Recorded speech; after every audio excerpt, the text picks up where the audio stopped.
Très bien. Donc, pour les étapes d'analyse de données sur SPSS, et après avoir importé les données d'Excel vers SPSS, après avoir vérifié la normalité de la distribution, en observant les coefficients d'asymétrie et d'aplatissement, on passe vers la phase de la réduction des dimensions. La réduction des dimensions, elle vise à passer d'une configuration à plusieurs items vers une configuration en un seul item ou un seul facteur qui regroupe l'ensemble des items. Et donc, pour cela, il va falloir commencer par élaborer ce qu'on appelle l'ACP ou l'analyse factorielle de composante principale. Cette étape s'appelle aussi la vérification de la qualité psychométrique des échelles de mesure. On appelle aussi également vérification de la qualité psychométrique des échelles de mesure.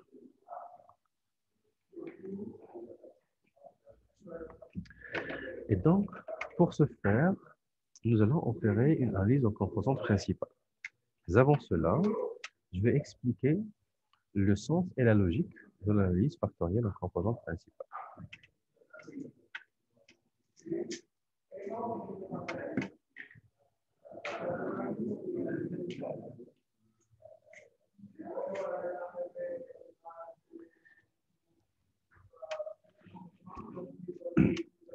Donc, imaginons que nous soyons en présence de deux variables, la variable x et la variable y. Et donc, nous avons une distribution des individus par rapport à ces deux variables. Par exemple, la variable x contient 5 modalités de 1 à 5, la variable y 5 modalités de 1 à 5. Donc, le premier individu a répondu 1 par rapport à la variable x et 1 par rapport à la variable y. Et donc, sa réponse sera là. 1 ici et 1 ici. Le deuxième répondant aussi, il a répondu 1 pour les deux. Le troisième, il a répondu 3, 3. Et ainsi de suite. Et donc, s'il y a une homogénéité entre ces personnes, toute personne qui va donner une réponse à une variable pourrait donner la même réponse à l'autre. Dans ce cas, nous aurons une répartition du liage de points relativement parfaite.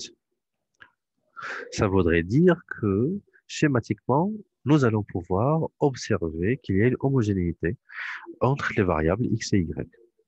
Maintenant, si nous voulons rajouter une troisième variable,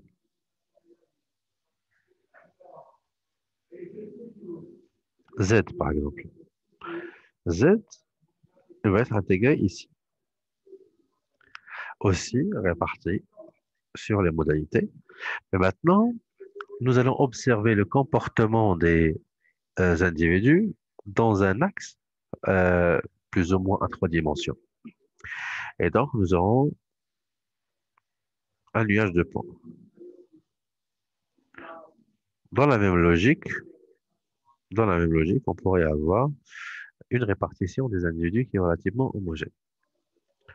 Ou alors, une répartition des individus qui est hétérogène. Donc, nous aurons un nuage de points. Ou alors, nous aurons des regroupements des individus en fonction de certaines logiques. Jusque-là, c'est relativement interprétable. Et je dis bien relativement. La question maintenant, c'est si jamais nous voulons rajouter encore une quatrième dimension. Mathématiquement parlant, on ne pourrait pas les schématiser. Mais ce qu'on fait, c'est ce qu'on appelle une rotation des axes. Qu'est-ce qu'on va voir? On va essayer de voir si les items que nous avons, par exemple X, Y et Z, est-ce qu'ils peuvent être regroupés dans un ensemble de facteurs. Et, par exemple, on se rappelle au niveau du premier exemple, il y avait une parfaite homogénéité entre X et Y. C'est-à-dire, à chaque fois qu'un répondant donnait un score pour la variable X, il donnait exactement le même score pour la variable Y. Et donc, théoriquement parlant, l'axe Y pourrait facilement être intégrés avec la classe X parce que, en fait, ils suivent la même distribution. Et donc ici, nous n'aurons plus euh, une variable X et une variable Y, mais un facteur qui regroupe X et Y.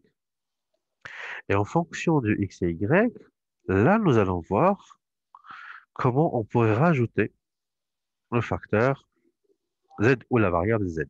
Et on verra qui est aussi regroupé. Est-ce que nous aurons une distribution de ce type?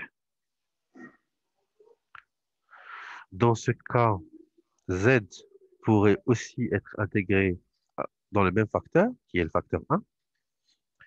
Dans ce cas, on aura X, Y et Z.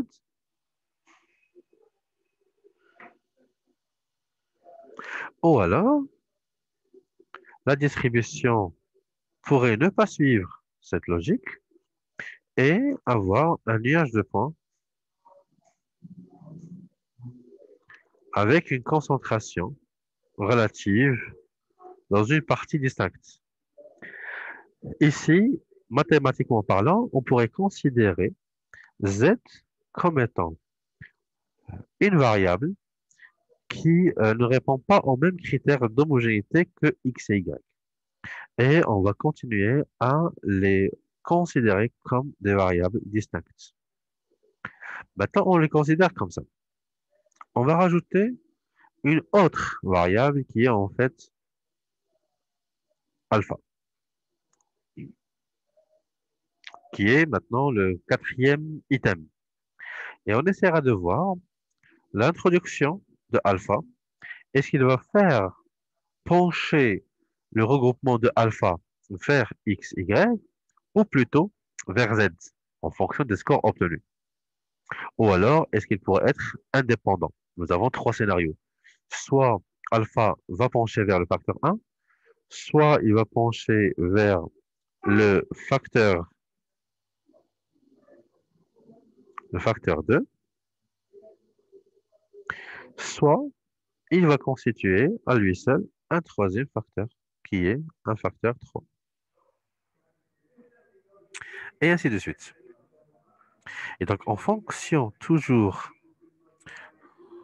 des nuages de points, du barycentre du nuage de points, des homogénéités, des distances euclidiennes entre les individus dans ce nuage de points, et dans ce plan, ce qu'on appelle plan factoriel, nous allons aboutir à des regroupements des facteurs en un ensemble de groupes homogènes.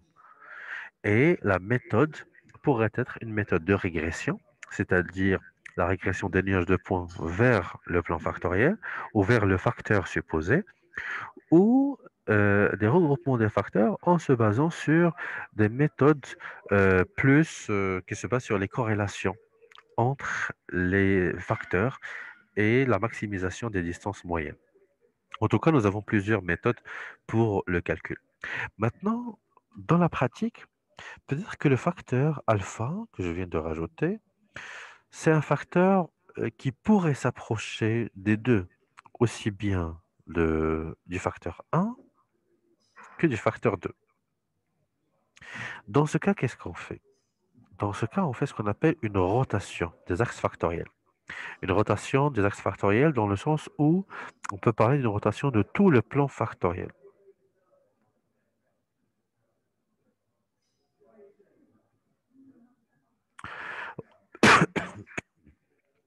C'est-à-dire que la partie positive de l'axe du facteur 2 et la partie positive du facteur 2 pourraient être renversées. Et on va procéder à des rotations du plan factoriel pour faire du forcing afin que le facteur alpha puisse se rapprocher au maximum de l'un de ces deux facteurs. Comme ça, et après plusieurs rotations, peut-être que maintenant c'est la partie négative de l'axe, ici, et là c'est la partie négative, et peut-être même qu'on pourrait opérer une relative... attendez, peut-être que les facteurs deviendraient comme ça. Ça c'est le facteur 1 et ça c'est le facteur 2.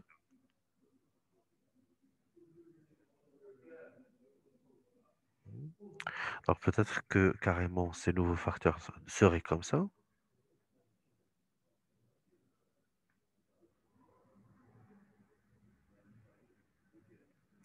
Dans ce cas, le facteur alpha, qui était initialement ici, ou la variable alpha, l'item alpha, va se rapprocher beaucoup plus du facteur 1.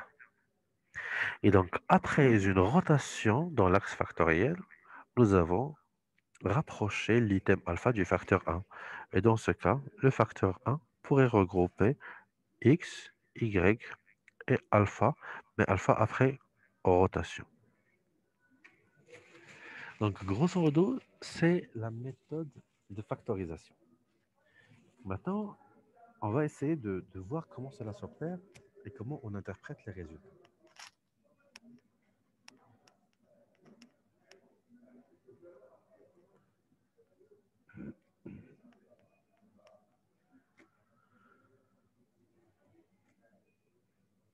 Toujours par rapport à la même variable, qui est la force de l'argument des commentaires,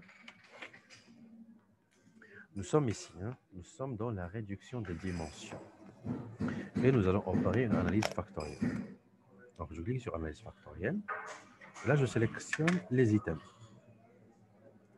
Donc, j'ai les 4 items de la variable de la force de l'argument des commentaires.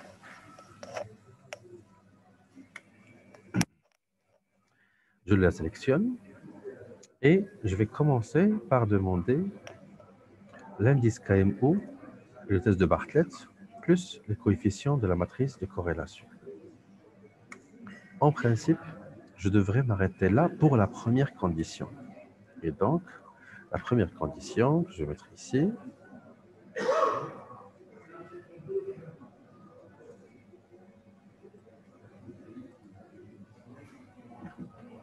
donc KMO et Bartlett. Ce sont des tests. OK.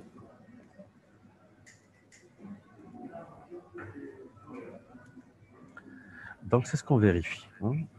L'indice KMO et le test de sphéricité de Bartlett. Alors, en fait, l'indice KMO et le test de Bartlett, qu'est-ce qu'ils indiquent? Le KMO vérifie si l'échantillon est adéquat pour une analyse factorielle.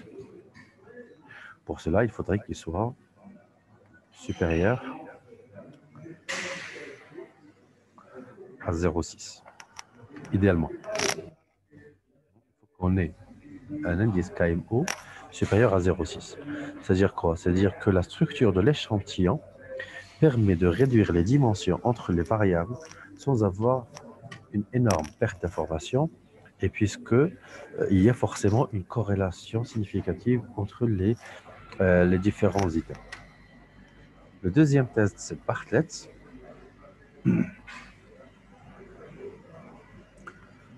C'est le test de sphéricité et il mesure un peu la corrélation. Il mesure si les corrélations sont significatives.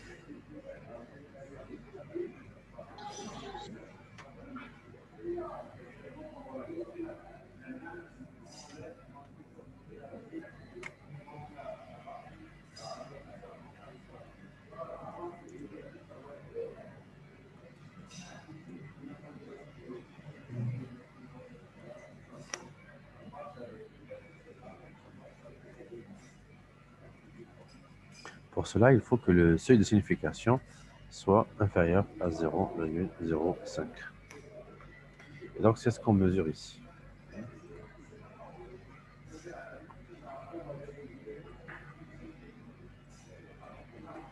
Celui-là et celui-là.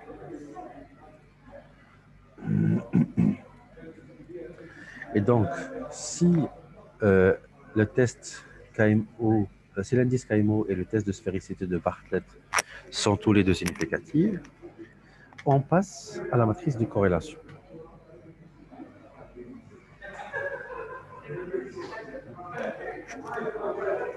Pour la matrice de corrélation, on vérifie une chose. On vérifie si les corrélations entre les items est significative, voire trop significative.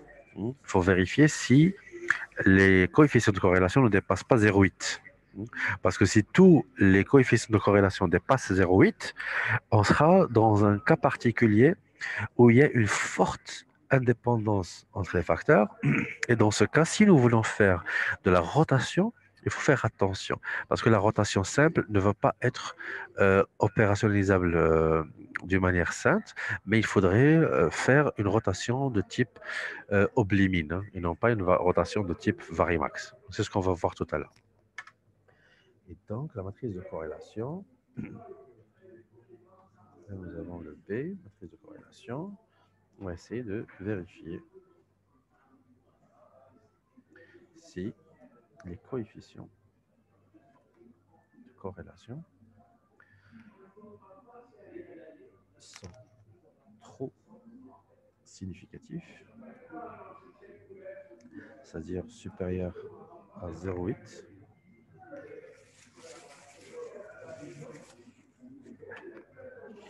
ou assez significatifs, c'est-à-dire inférieur à 0,8. Donc, dans le cas où c'est trop significatif, la rotation serait oblimine.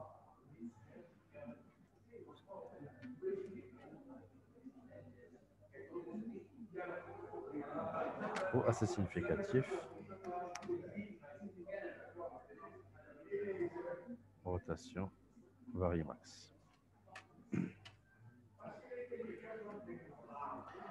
Très bien. Donc, une fois l'indice KMO et test de Bartlett sont bons, on peut continuer l'analyse et l'interprétation des résultats. Par la suite, on vérifie la qualité des représentations. Donc, la qualité de représentation,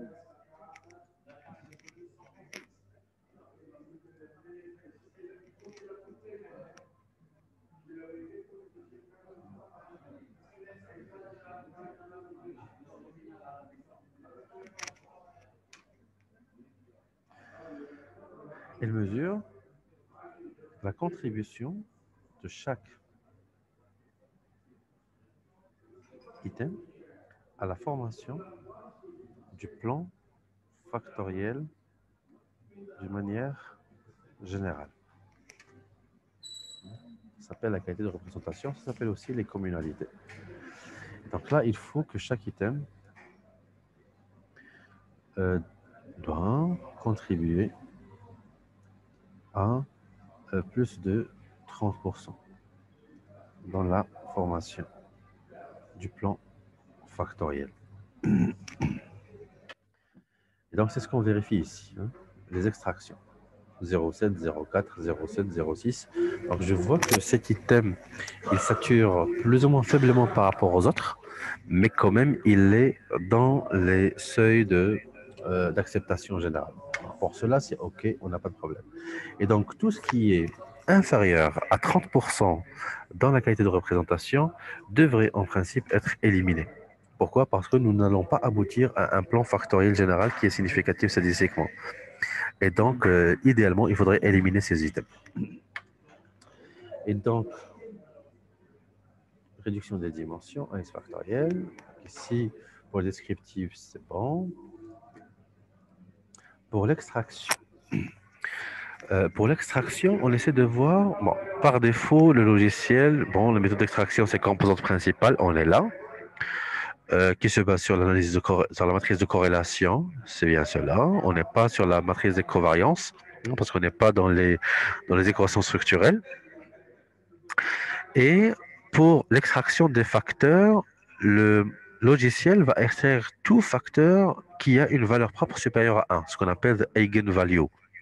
C'est-à-dire chaque combinaison d'items qui peut donner lieu à un facteur homogène. Je peux cocher la deuxième si je veux, c'est-à-dire Fixer le nombre de facteurs à extraire. Par exemple, moi, je sais que la combinaison des items ne peut pas donner plus d'un facteur et ne doit pas donner plus d'un facteur. J'ai envie de retenir mon facteur que je veux et éliminer les autres items qui ne forment pas le même facteur. Idéalement, on laisse les choses telles qu'elles sont. Pourquoi? Pour rester plus ou moins dans l'exploration et la découverte. Si jamais une échelle de mesure est censée mesurer un seul facteur latent ou une seule variable latente, chez les autres dans leur contexte, mais dans mon contexte à moi, ils donnent lieu à deux variables latentes. C'est pour ça qu'il vaut mieux laisser les choses telles qu'elles sont. Et donc, je poursuis. OK, c'est la même chose que tout à l'heure. En tout cas, il y a pas de changement hein, parce que c'était coché par défaut. Maintenant, là, nous aurons la variance totale expliquée. Donc, la variance totale expliquée, elle nous montre combien de composantes sont extraites. Donc, les composantes possibles sont 4, comme vous voyez. Elle représente un pourcentage de variance, c'est-à-dire le pourcentage de l'information restituée.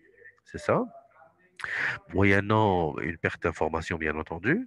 Et donc, si je retiens la première composante, j'aurai 65% de l'information et j'aurai une perte d'information du reste, qui est 34,1% de perte d'information, hein, qui va être plus ou moins la synthèse un peu ou la sommation de l'ensemble des pourcentages de variance. Mais le logiciel, il m'extrait automatiquement tout facteur qui a une qualité de représentation et une variance totale supérieure à 60%. Et donc, le logiciel ici m'extrait une seule composante possible, qui est la première, parce qu'elle me dit qu'à elle seule, elle restitue 65% de l'information. Et donc, après la qualité de représentation, on vérifie euh, la variance totale expliquée.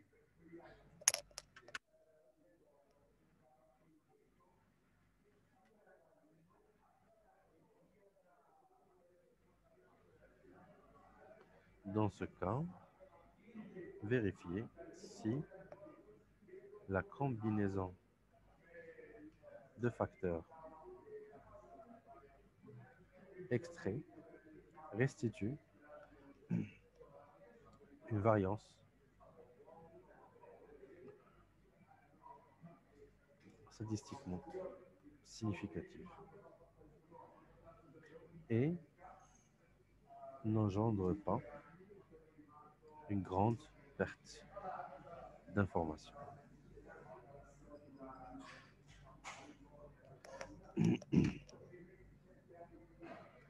Généralement, à 60%, on est bon. Parce que si ce n'est pas 60%, on doit retenir deux facteurs.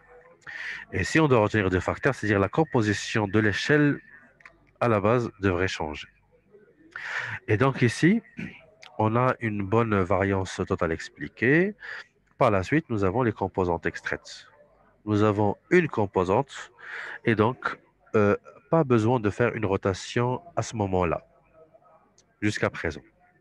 On pourrait avoir besoin de faire une rotation juste après. Pourquoi?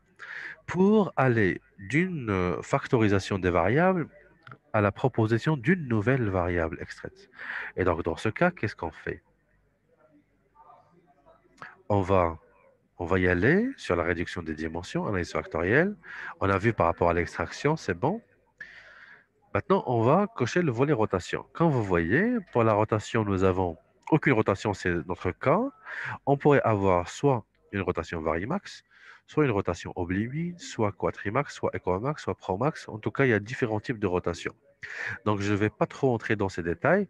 Vous pouvez toujours consulter la rubrique de l'aide et vous aurez la distinction des différents types de rotation.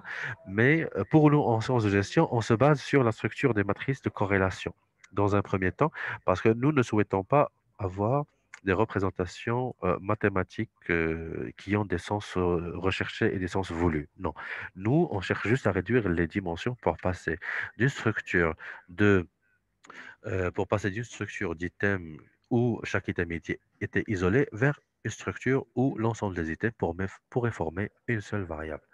Et donc, varimax si les corrélations ne sont pas trop significatives et oblimine si la matrice de corrélation signifie qu'il y a énormément de corrélations. Dans la majorité des cas, j'allais dire 99% des cas, on fait du varimax. Certains chercheurs en sciences de gestion, carrément, j'ai lu ça dans pas mal d'articles, ils disent, par rapport aux rotations, la rotation la plus utilisée en sciences de gestion est la rotation varimax, sans pour autant revenir sur la structure de la matrice de corrélation. Et parfois, ça peut passer, hein, parce que c'est la rotation plus ou moins la plus utilisable. Et rien n'empêche qu'on suive les auteurs même dans leur choix de ce type-là. Et donc, Varimax, on va essayer de voir qu'est-ce que ça donne. Donc, ils vont me dire à la fin, la matrice de composantes a abouti vers une seule composante, donc il n'y a aucun problème. Dans le cas où nous avons plusieurs composantes, peut-être qu'il faudrait faire attention à la matrice de rotation après, après coup, c'est-à-dire comparer la matrice des composantes avant rotation et la matrice des composantes après rotation et essayer de vérifier si les items saturent fortement dans un facteur au détriment de l'autre. Je vais faire un petit test rapide. Imaginons que j'ai d'autres items. Imaginons que c'est une seule structure, hein, d'échelle. Comme vous voyez, là, en principe, la solution aboutit vers deux composantes, parce que la première résidue juste 50% de l'information, et donc il fallait compléter. Ça, c'est la matrice des composantes. Donc, on voit, par exemple, que la question 1, hein, le premier item, sature très fortement au niveau de la composante 1, et sature négativement dans la deuxième, très fortement ici, négativement là, très fortement ici, négativement, etc. C'est bon. Par contre, là, j'ai les deux autres items, 0,5, 0,7, d'accord? Ça penche un peu plus vers la deuxième composante plus que la première, mais c'est pas trop concluant parce qu'il y a juste 0,2 de différence entre les deux. En revanche, le dernier, il sature à parts égales, 0,6, 0,6, 0,66, 0,61, mais bon, avec un très léger penchant vers la composante 2, et donc là, il y a un problème. Donc, on ne sait pas cet item, est-ce qu'il fait partie véritablement de la composante 1 ou de la composante 2. Donc là, nous aurons besoin de faire la rotation du plan factoriel, comme j'ai dit tout à l'heure, comme je l'ai montré dans la schématisation.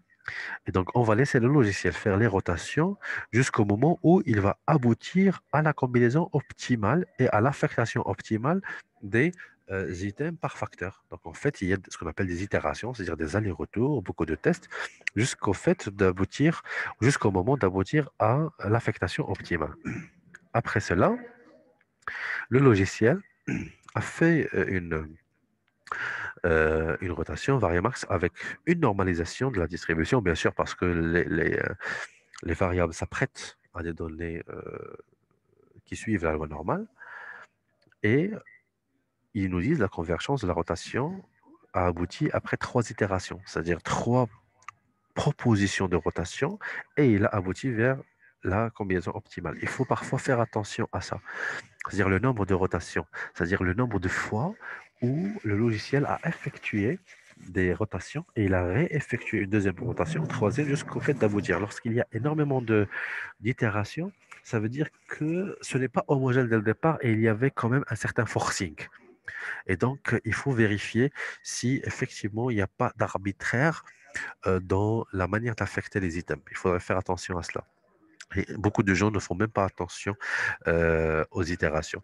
Et donc, quand vous voyez 8, 0802, 0700, 0801, 0801, pour ceux-là, il n'y a aucun problème. C'est clair, les quatre items ici saturent dans la composante numéro 1. Par contre, les questions 8, maintenant, ils ont été clairement affectés à la composante numéro 2. Et donc là, c'est 0009. Et là, c'est 0208. Et donc là, vous avez compris à quoi sert la rotation. C'est une rotation du plan factoriel global pour qu'on puisse avoir des résultats d'homogénéité des facteurs et des résultats d'homogénéité des items pour distinguer clairement les facteurs. Et donc, dans la pratique, qu'est-ce qu'on fait? Il ne s'agit pas d'une seule échelle de mesure, mais de deux.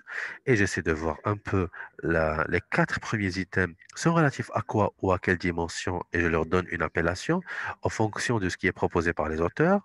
Et les deux autres items auraient une autre signification. Ils sont relatifs à une deuxième dimension qui est distincte de la première dimension. Et il faudrait que je leur donne une appellation ou s'inspirer de l'appellation donnée par les auteurs.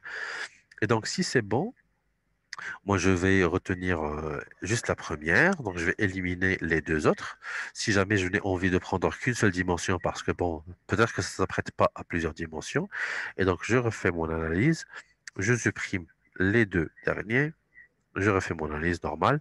Mais maintenant, je vais y aller dans les scores. Et je vais cliquer sur enregistrer dans des variables. Donc, lorsqu'on enregistre dans des variables, toujours sur SPSS, enregistrer, ça veut dire qu'il y aurait une nouvelle variable calculée. Donc, SPSS va calculer une nouvelle variable et il va nous la proposer dans l'affichage des variables. Et donc, le facteur extrait, qui est un seul, composé des quatre items, va être proposé comme nouvelle variable, qui est en fait la synthèse des quatre. Poursuivre, lorsque je clique sur OK et je vérifie la vue des variables, je verrai qu'il y a une nouvelle variable qui s'est rajoutée, qui est le facteur 1. Et donc, pour ce facteur, euh, ce sont des scores de régression. Ce n'est plus de 1 à 5, mais comme vous voyez, c'est converti en une variable numérique continue. C'est vrai que ça a la même modalité ici, mais quand même, lorsque nous aurons plusieurs modalités possibles dans les variables initiales, peut-être qu'on va aboutir à d'autres aspects. Et comme vous voyez, il y a aussi bien du positif que du négatif, c'est-à-dire, est-ce que c'est la partie supérieure ou droite du facteur, ou est-ce que c'est dans la partie gauche ou inférieure du facteur? Est-ce que c'est éloigné du centre du facteur ou est-ce que c'est proche du centre du facteur, etc. Donc, c'est ce qu'on peut voir ici. Mais l'essentiel, c'est que maintenant, nous avons une nouvelle variable. Maintenant, cette nouvelle variable, ça va s'appeler, c'est le nom de la variable latente. Là, nous avions quatre items qui sont les items de la force de l'argument des commentaires. Ici, je vais l'appeler force argument. Là, je vais écrire force de l'argument des commentaires. Et donc là, je suis passé d'un ensemble d'items vers une seule variable. Et pour tester les relations entre les variables, pour tester mes hypothèses, je vais utiliser cette nouvelle variable qui est la nouvelle variable extraite. Et donc, après la variance totale expliquée, on vérifie la rotation des facteurs.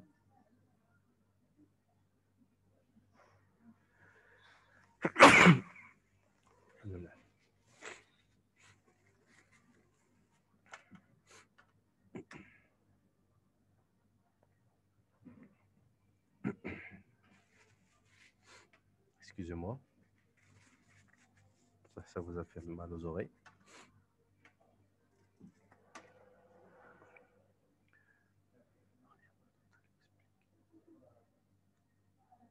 Donc ici, par rapport à la rotation des facteurs, on essaie de vérifier si les items saturent significativement, si les items saturent significativement au niveau de l'axe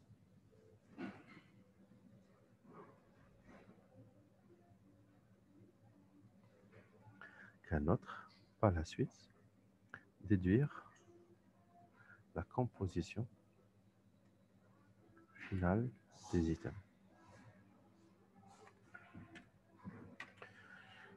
en se basant sur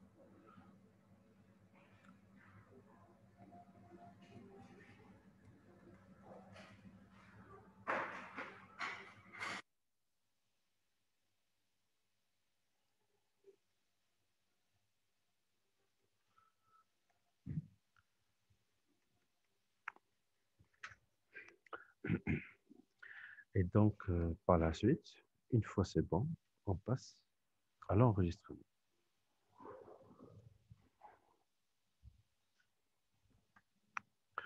Et donc par rapport à l'enregistrement, peut-être qu'il y a encore une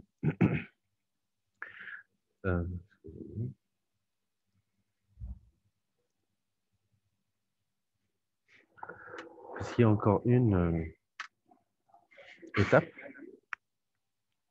c'est la vérification de la fiabilité. C'est important quand même. La vérification de la fiabilité elle se fait par le calcul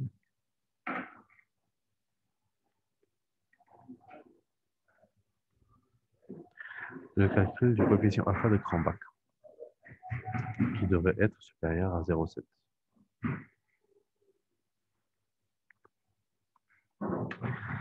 Donc, cette composition des items retenus finalement, c'est-à-dire après avoir purifié, après avoir retenu uniquement les items qui saturent très positivement, je clique sur, comme vous voyez, analyse, échelle, fiabilité.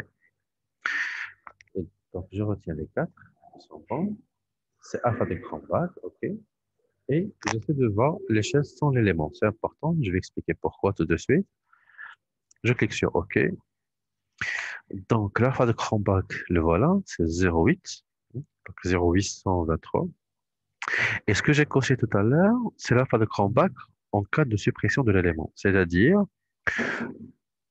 si jamais j'élimine le premier item, l'alpha de Cranbach passera de 0,823 à 0,749. Et donc, il va diminuer. Et donc, j'ai intérêt à garder cet item. Le deuxième, si je l'élimine, l'alpha de Cranbach passera de 823 à 835. Et donc, il va augmenter.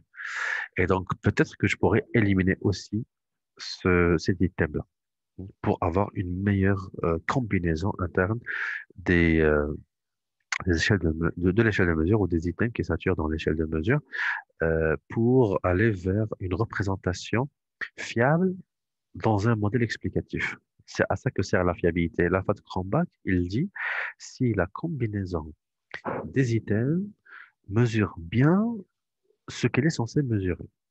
C'est ça la fiabilité. Est-ce que les items mesurent bien ce qu'ils sont censés mesurer? Et donc, est-ce qu'il n'y a pas un item qui pourrait améliorer la qualité dans le cas de sa suppression? Dans le cas où je voudrais que cette combinaison d'items puisse expliquer d'autres construits, d'autres univers ou d'autres variables latentes. Et donc, peut-être que cela va aboutir à l'élimination de cet item. Pour les autres, je vois que c'est toujours 0,7, 0,7, et donc ça n'améliore pas. Et donc, l'item numéro 2, je pourrais refaire l'analyse, réduction des dimensions. Le deuxième item, je l'élimine. Et maintenant, score, je l'enregistre. OK, OK. Je repars ici. Je supprime le premier parce que ça ne m'arrange plus. J'efface. Maintenant, c'est ce nouveau facteur qui m'intéresse, que je vais appeler force de l'argument.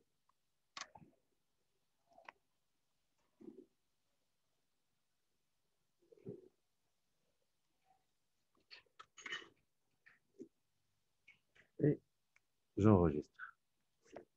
Par la suite, je ne vais plus porter attention à ces items.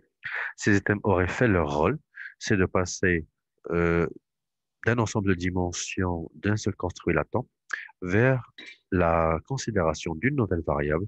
Et c'est cette nouvelle variable que je vais considérer dans les tests des hypothèses de la recherche.